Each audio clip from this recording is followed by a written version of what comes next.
बादशाह अकबर अक्सर अपने दरबारियों से कुछ अजीबोगरीब काम करने कहते रहते थे और न कर पाने पर बहुत नाराज हुआ करते थे।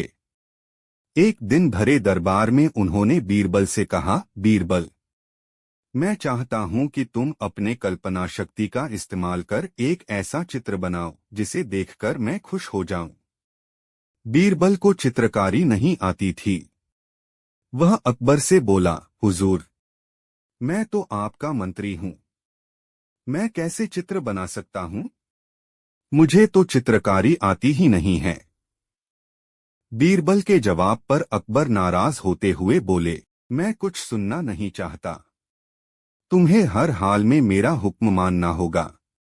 यदि एक सप्ताह के अंदर तुम अपनी कल्पना शक्ति का इस्तेमाल कर चित्र बनाकर नहीं लाए तो तुम्हें फांसी पर लटका दिया जाएगा। मरता क्या न करता। बीरबल को अकबर का हुक्म मानना ही पड़ा। वह घर लौट आया और सोचने लगा कि कैसे अपनी जान बचाई जाए। आखिरकार उसे एक उपाय सूझ ही गया। फिर वह एक सप्ताह तक आराम से घर पर रहा। पढ़ें बूढ़े गिद्ध की सलाह, प्रेरणादायक कहानी, स्टोरी ऑन कंफर्ट जोन इन हिंदी। एक सप्ताह बाद जब वह अकबर के दरबार में गया तो साथ में एक चित्र भी लेकर गया। वह चित्र उसने एक कपड़े से ढक रखा था। अकबर बीरबल को देखकर खुश हो गए कि उसने उनका हुक्म माना है। लेकिन जैसे ही उन्होंने चित्र के ऊपर से कपड़ा हटाया, उनका चेहरा उतर गया। दरबारी भी हैरान हो गए कि एक पल में बादशाह की खुशी कहाँ गायब हो गई। सबने बीरबल के द्वारा लाए चित्र को देखा। उसमें एक कोरा कागज भर था जिसमें चित्र का कोई नामो निशान नहीं था। आगबूला होते हुए अकबर ने बीरबल से पूछा, बीरबल ये क्या है? बीरबल बोला, हुजूर, आपका हुक्म बजाकर लाया हूं। अपनी कल्पना शक्ति का पूरा इस्तेमाल कर मैंने ये चित्र बनाया है। ये कोई चित्र है? क्या बनाया है तुमने? अकबर अब भी गुस्से में थे। हुजूर, ये घास खाती गाय का चित्र है, बीरबल ने विनम्रता से जवाब दिया। पढ़ें नारियल का जन्म कैसे हुआ, coconut birth story in Hindi. लेकिन इसमें तो न गाय नजर आ रही है न ही घास। हुजूर, जैसे मैंने अपनी कल्पना का इस्तेमाल किया है वैसे आप भी कीजिए। इस चित्र में घास नहीं है क्योंकि घास गाय खा चुकी है। लेकिन गाय भी तो नहीं है। हुजूर, घास खाने के बाद भला गाय यहाँ क्या करेगी? वह भी चली गई है, बीरबल मासूमियत से बोला। ये सुनकर अकबर जोर से हंस पड़े और उनका गुस्सा काफूर हो गया।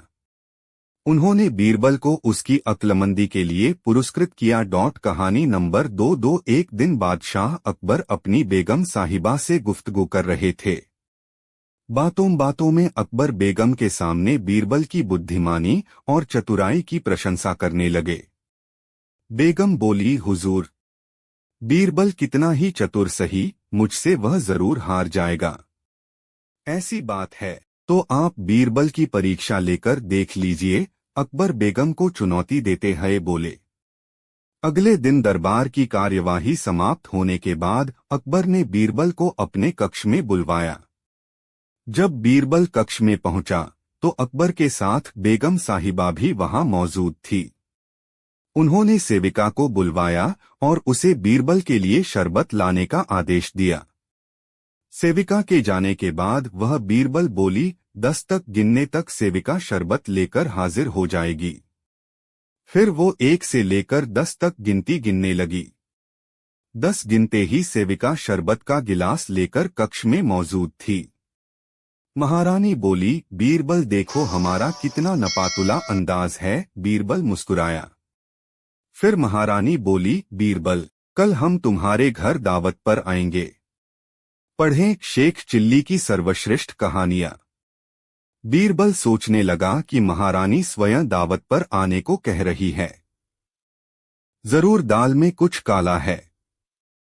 इधर अकबर को भी अपनी बेगम साहिबा की दावत वाली समझ नहीं आई। उन्होंने पूछा, आप तो बीरबल की परीक्षा लेने की बात कर रही थी, फिर ली क्यों नहीं? रानी बोली, कल बताऊंगी। अगले दिन अकबर और महारानी बीरबल के घर पहुंचे। बीरबल ने उनका स्वागत किया। थोड़ी देर उसने सेवकों को खाना लगाने का आदेश दिया। महारानी कहने लगी, बीरबल, क्या तुम हमारी तरह गिनकर बता सकते हो कि खाना कितने बजे आएगा? बीरबल ने जवाब दिया, महारानी जी, आपके सामने मैं कैसे कुछ बोल सकता हूं? बेहतर होगा कि आप गिनिए। जिस क्षण आप रुकेंगी, खाना हाजिर हो जाएगा। महारानी के गिनती शुरू की। उनके गिनती खत्म करते ही खाना आ गया। अकबर बोले, बेगम साहिबा, बीरबल आपकी बात भांप गया था। अब तो आप शर्त हार गई हैं। मान लीजिए बीरबल को चतुराई में कोई नहीं हरा सकता।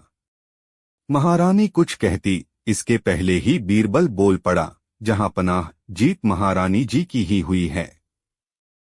खाना तो इनके गिनने पर ही आया। यह सुन रानी बोली, बीरबल, तुम्हारी बुद्धिमानी और चतुराई का कोई सानी नहीं। तुमने हमें हराया भी तो जिताकर। दोस्तों, आशा है आपको ये कहानी नंबर 3। दिल्ली में एक ईमानदार साहूकार रहता था। एक बार दो ठग सेठ के भेष में उसके पास आए और साहूकार से बोले, हम दोनों कुछ जेवरात बेचना चाहते हैं। आपसे निवेदन है कि आप उन्हें बिकवा दें। आपकी बड़ी कृपा होगी। साहूकार छलकपट से परे एक सरल स्वभाव का व्यक्ति था।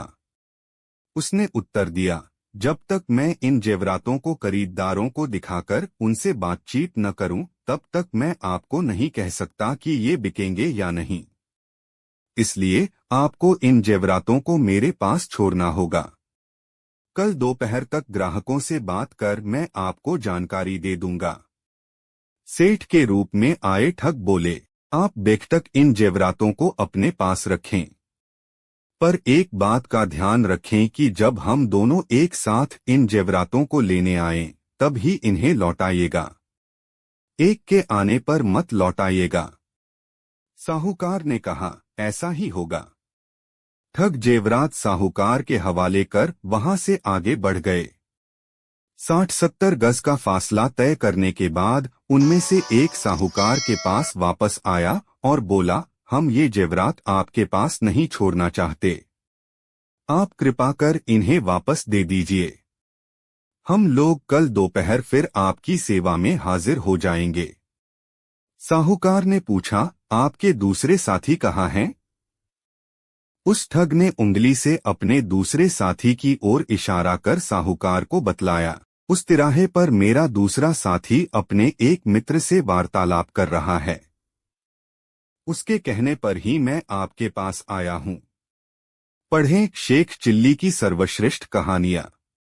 साहूकार ने भी जब दूसरे ठग को तिराहे पर खड़ा देखा, तो उसने विश्वास कर पहले ठग को जेवरात वापस कर दिए। वह ठग जेवरात लेकर चला गया।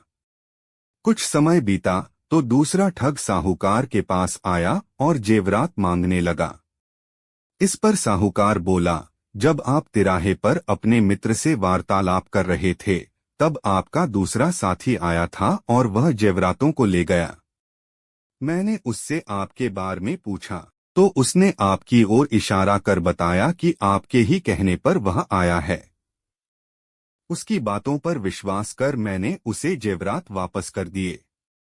ठग जेवरात लिए बिना वहां से जाने को तैयार न हुआ। वह कहने लगा, जब मैंने आपको पहले ही कहा था कि जब तक हम दोनों साथ न आएं, तब तक जेवरात वापस न करना, तो फिर आपने ऐसा किया क्यों? आपने गलती की है। अब इसका फल मैं क्यों भोगूं? आपने किया है, आप भरें। साहूकार ने नम्रतापूर्वक उत्तर दिया, आप भी तो उस समय तिराहे पर खड़े थे, जब आपका दूसरा साथी जेवरात लेने आया था। ठग का मिजाज गर्म हो गया। वह तैश में आकर बोला, इससे क्या होता है? क्या मैं कहीं खड़ा नहीं हो सकता? मैंने तो उसे जेवरात लेने भेजा ही नहीं था। दोनों का वाद विवाद बढ़ता चला गया। ठग किसी तरह से भी बिना जेवरात के मानने को तैयार न था। जब उसे जेवरात वापस मिलने की उम्मीद न रही तो वह साहूकार को धमकी देने लगा कि वह उसे बदनाम कर देगा और जेल की हवा खिलाएगा। साहूकार ने कहा, जो जी में आए वो करो। ठग ने शीघ्र ही जाकर बादशाह अकबर के यहाँ न्याय की दरख्वास्त दे दी। अकबर के इस प्रकरण के निपटारे की जिम्मेदारी बीरबल को सौंपी। बीरबल ने आदेश का पालन करते हुए साहूकार को बुलवाया। साहूकार बीरबल के सामने उपस्थित हुआ और सारी बात उसे बताते हुए बड़े बड़े विश्वसनीय महाजनों की गवाही भी दिलवाई। बीरबल को तब यकीन हो गया कि ठग का दावा झूठा है। वह ठग से बोला, जब यह बात तय हुई थी कि तुम और तुम्हारा साथी एक साथ जेवरात लेने आओगे, तब ही साहूकार तुम्हें जेवरात वापस देगा। फिर तुम अकेले क्यों आए हो? तुम्हारा दूसरा साथी कहाँ है? ठग को कोई जवाब देते नहीं बना। तब बीरबल ने साहूकार को आज्ञा दी, जाओ, जब दोनों साथ आए तब इन्हें मेरे पास ले आना। अकेले आए तो भी लाना। ठग समझ गया कि अब उसकी कोई चालकी नहीं चलेगी। लाचार होकर वह वापस चला गया और फिर कभी साहूकार के पास नहीं आया। साहूकार इस न्याय से बहुत खुश हुआ। अकबर ने भी मन ही मन बीरबल की बुद्धि की प्रशंसा की। दोस्तों, आशा है आपको ये